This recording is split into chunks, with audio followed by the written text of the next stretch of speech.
He speaks about two systems of mind. One, which he refers to as System One, and then the alternative, which is System Two. System One operates automatically.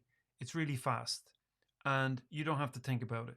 If you maybe consider any occasion where you were driving down the road, a familiar road where you live, and your mind was on something else, you happen to pass through maybe three sets of traffic lights before you realized that you did, in fact, drive through those traffic lights, and you don't remember.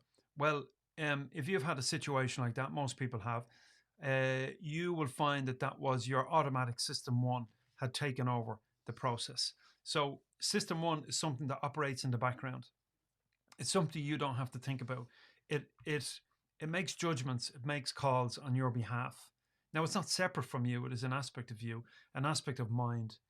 And it can be advantageous, as you can imagine, in sport, for example, where athletes need to execute skills on the spot without thinking. They rely on System One.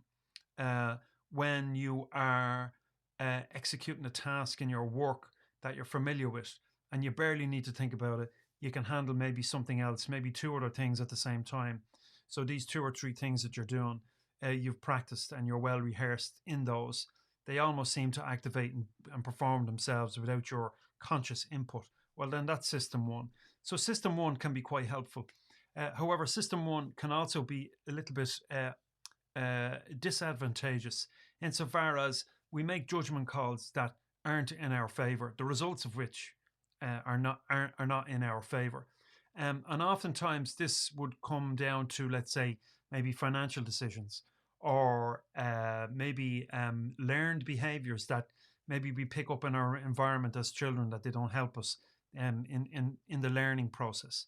So if you consider Carol Dweck's growth and fixed mindset, you can see how maybe the environment, our family structures, our social circles, and so forth, the things to which we are exposed in youth, influence our ideas of ourselves and our ideas of other people. And so we make these sharp, snap decisions without any real deliberation. And so, System One, although it can be quite effective in helping us execute skills, sometimes in social environments, it can act to our detriment